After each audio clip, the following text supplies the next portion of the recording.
Carl, after everything, I need to see him. I'm going in.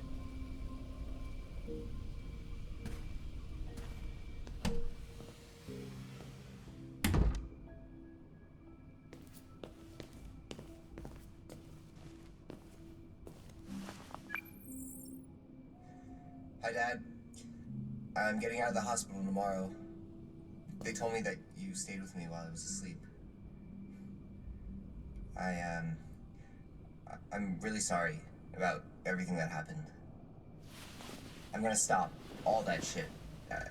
It messes me up. It turns me into somebody I hate. Hey, I'd like to come by and see you tomorrow, if that's all right with you. I just want to let you know, I'm proud to be your son.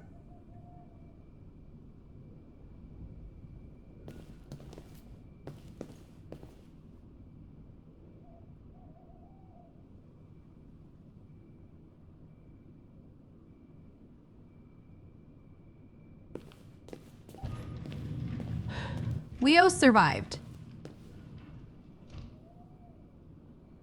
He's leaving Carl a message, and I'm standing here in the foyer listening to him apologize, promise to get clean, say the drugs turn him into someone he hates. He wants to come by tomorrow, wants Carl to know he's proud to be his son. The irony cuts deep. That night, I was blamed for attacking Leo, thrown into a mass grave because of his lies, and now he's found his way to remorse while I've been crawling through hell. Part of me wants to be angry, but mostly I just feel... How did you get in? Something like hope. I need to see Carl. Carl stayed with him while he was asleep in the hospital. Their relationship might actually heal now. I need to see Carl. I need him to know I'm alive, that everything he taught me about finding my own voice and creating meaning, it mattered. It became a revolution. I'm not sure he'll be able I'm to going talk to to his you. room.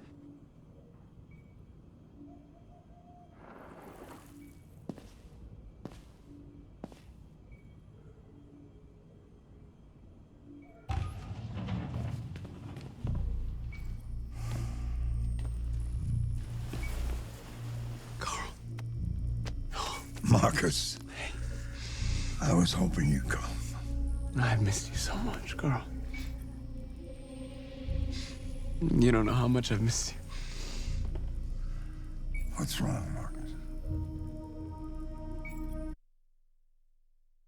He's alive. Carl is alive, and he was hoping I'd come. Seeing him in that hospital bed, surrounded by his sketches and art, connected to monitors, so fragile now. But his eyes lit up when he saw me. He said my name like it meant something. I've missed you so much, Carl.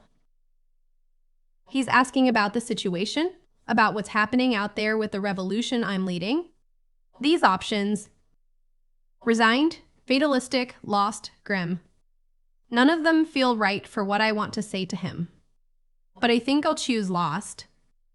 Because the truth is, Carl, I don't have all the answers.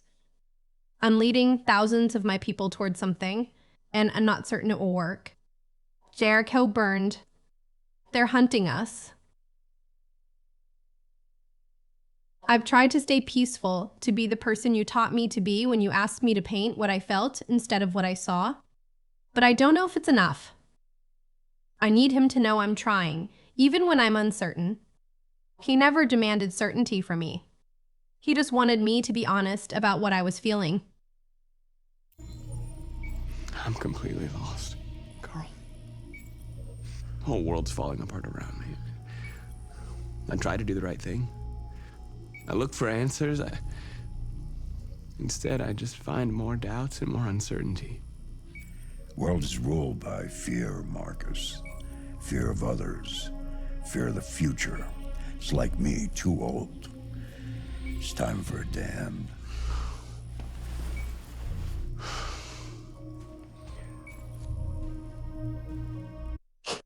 He heard me. He really heard me.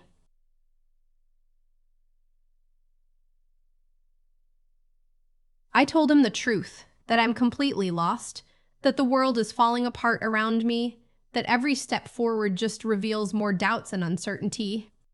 And Carl, even from that hospital bed with oxygen tubes and failing health, he gave me exactly what I needed. Not false hope, not easy answers, but wisdom. The world is ruled by fear, and it's time for that to end. These options now. Advice, decision, anger. I'm not angry, not at Carl, not even at the world right now. And I don't need him to make my decision for me. I choose advice. Because Carl has always seen further than I can. He taught me to paint what I feel, to find meaning where I was told none existed. If this is one of our last conversations, I want his perspective, his hard-won understanding of humans and fear, and... Well, what should I do? Carl, they're killing my people. I don't want to answer violence with violence, but tell me, what choice do they give? Being alive is making choices between love and hate, between holding out your hand or closing it as a fist. I don't have any easy answers, Marcus. You have to accept the world as it is, or fight to change it.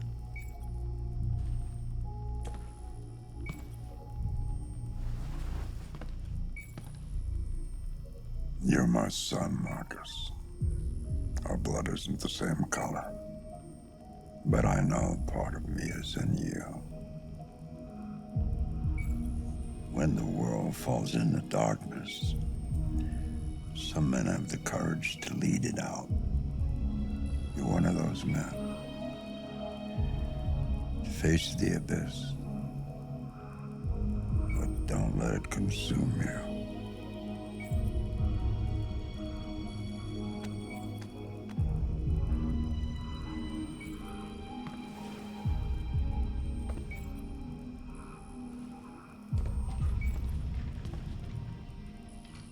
You're my son, Marcus. Our blood isn't the same color, but a part of me is in you. I'll carry his words into whatever comes next.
It's my fault the humans managed to locate Jericho.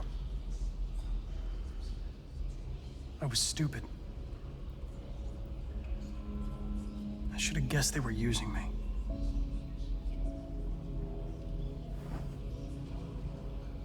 I'm sorry, Marcus. I can understand if you decide not to trust me.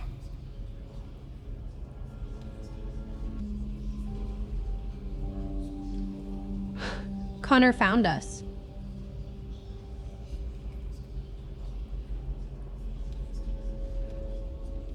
He found Jericho, led the humans right to us, and now he's standing here asking for forgiveness, explaining that he was stupid, that he's sorry, that he understands if we don't trust him. I watched him break through his programming on that ship. I saw him choose us over his mission in that critical moment. But the cost of his journey here was everything. Our sanctuary burned, our people scattered, and now we're hiding in this abandoned church surrounded by the survivors of his hunt. He's being honest.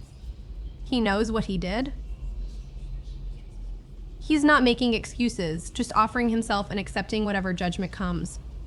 I choose trust, because I crawled out of a mass grave on borrowed legs. Because I know what it means to be used as a weapon against your own people, and then have to find your way back to yourself. Connor didn't choose to be the deviant hunter any more than I chose to be shot and discarded. What matters is who we become when we finally have the freedom to choose. He chose us. That has to mean something, or none of this means anything. You're one of us now. Your place is with your people. There are thousands of androids at the CyberLife assembly plant. If we could wake them up, they might join us and shift the balance of power. You want to infiltrate the CyberLife tower? Connor, that's suicide. They trust me. They'll let me in. If anyone has a chance of infiltrating CyberLife, it's me. If you go there, they will kill you. There's a high probability. But statistically speaking, there's always a chance for unlikely events to take place.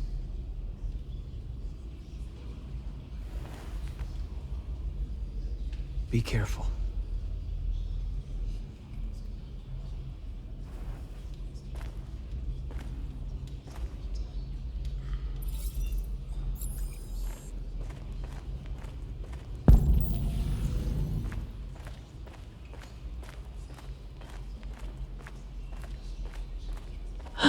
You're one of us now.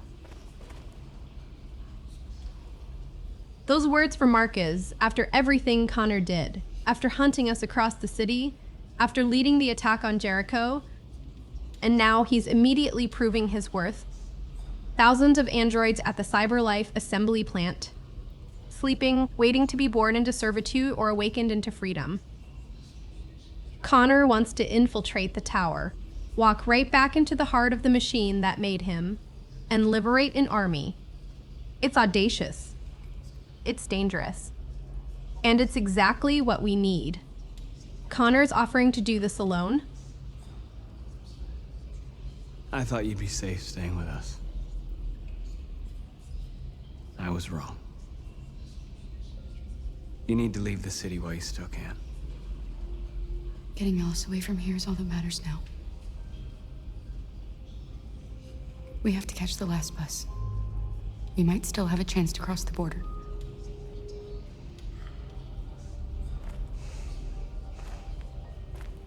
Marcus.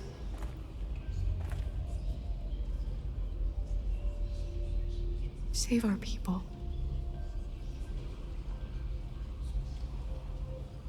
Marcus is right. He was wrong to think we'd be safe staying here, and now he's telling us to leave the city while we still can. We have to catch the last bus to the border.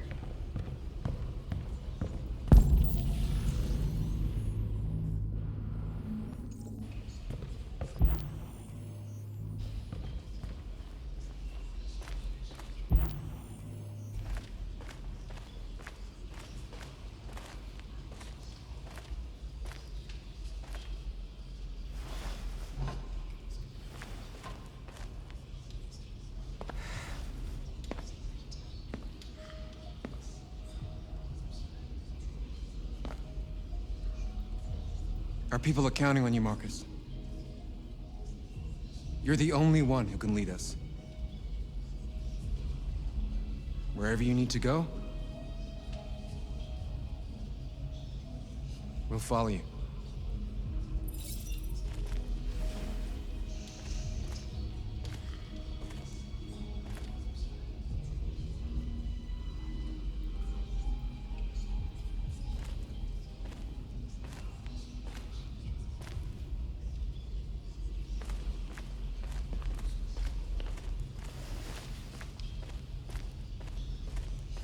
Our people are counting on you, Marcus.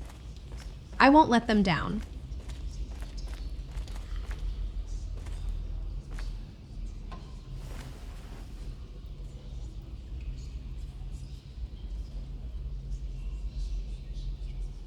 If it weren't for you, I'd be dead.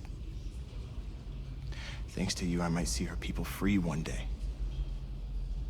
You and I haven't always agreed, but I know that we're fighting for the same thing.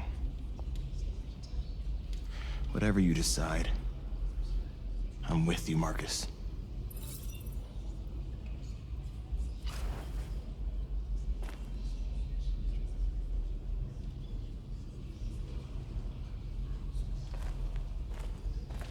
Thanks to you, I might see our people free one day. This moment between Marcus and North carries so much weight. She's looking at me with something like hope, maybe something more, and I'm carrying Carl's words alongside the trust of everyone gathered in this church. The weight of leadership has never felt heavier or more necessary. We move at dawn.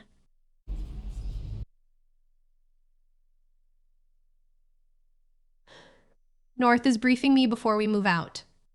Situation, survivors, wound, camps. I need to understand what we're facing.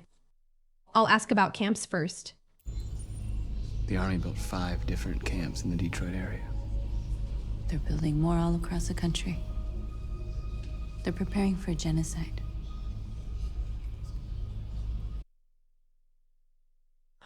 Five camps in Detroit alone, more across the country. They're preparing for a genocide. I'll ask about survivors next. How many of us survived the attack? A few hundred?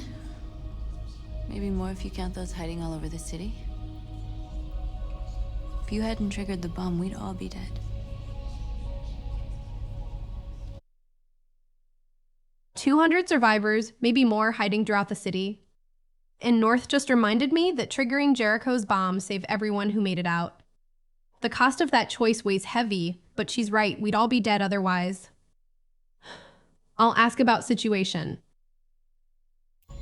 They say they don't want to take any risks with deviants, so they're rounding our people up and taking them to the camps for extermination. In a few hours, we're gonna be the only ones left. In a few hours, it'll all be over. We'll have changed the world, or the world will have destroyed us. You have to make a choice, Marcus. But whatever you choose, we will follow you. I love you, Marcus.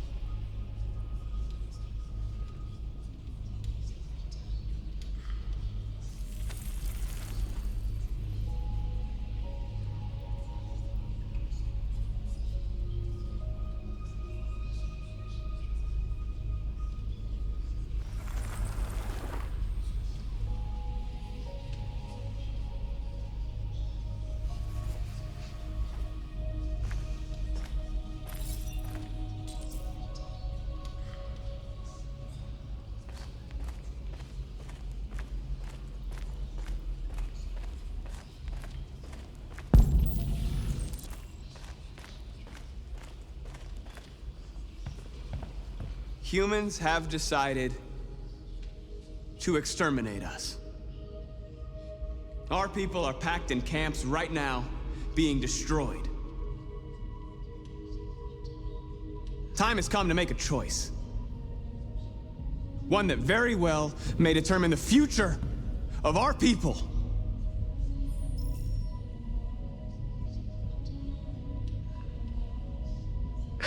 The weight of this moment is almost unbearable. North just laid out our reality in the starkest terms. They're rounding our people up, taking them to camps. And in a few hours, we'll be the only ones left. In a few hours, it'll all be over. We'll have changed the world, or the world will have destroyed us. And then she said it. I love you, Marcus.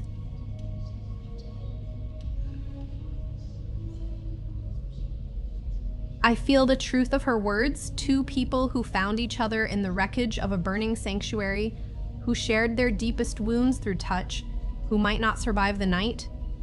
There's something profound about love declaring itself in the shadow of extinction. Now I have to make the choice that will define everything. Public opinion is supportive, which means our peaceful approach has worked. People are watching. People are listening. The world is paying attention to how we respond to genocide. I choose demonstration. We march peacefully toward the camps. Not because I think it's safer, it probably isn't.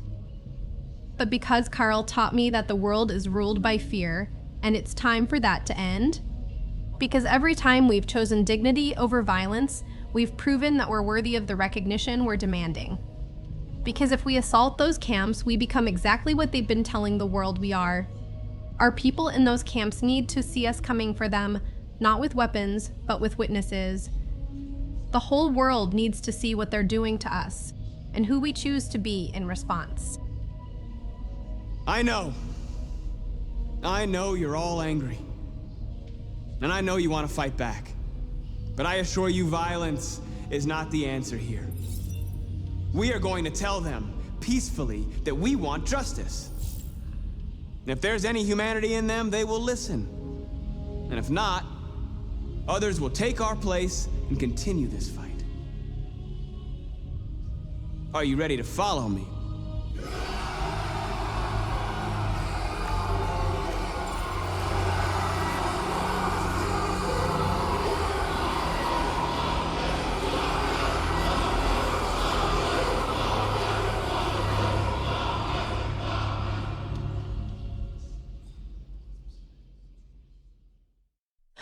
This is the moment everything comes together.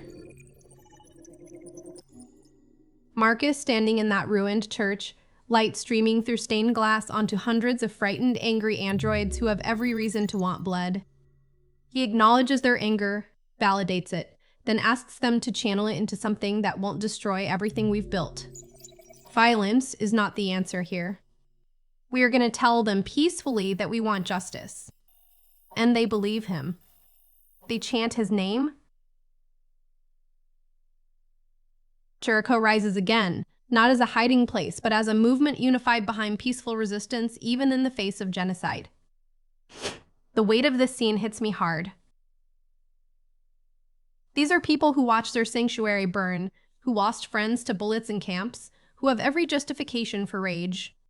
And they're choosing to follow a path of dignity anyway, because Marcus showed them another way is possible. Now we march. Connor infiltrates. This chapter was about reunions and resolutions before the final confrontation. I went to see Carl one last time, and hearing him call me his son, saying that part of him lives in me even though our blood is different colors, gave me the strength I needed to face what comes next. I chose to trust Connor completely despite everything, because I know what it means to be used as a weapon and then find your way back to yourself. And now he's heading to Cyberlife to awaken an army while we prepare for our peaceful march on the camps. When North told me she loved me in the shadow of potential extinction, and when I stood before our traumatized people asking them to choose dignity over vengeance one more time, I felt the full weight of leadership and the profound hope that comes from people choosing to be better than their pain. We march at dawn, and everything we fought for comes down to this: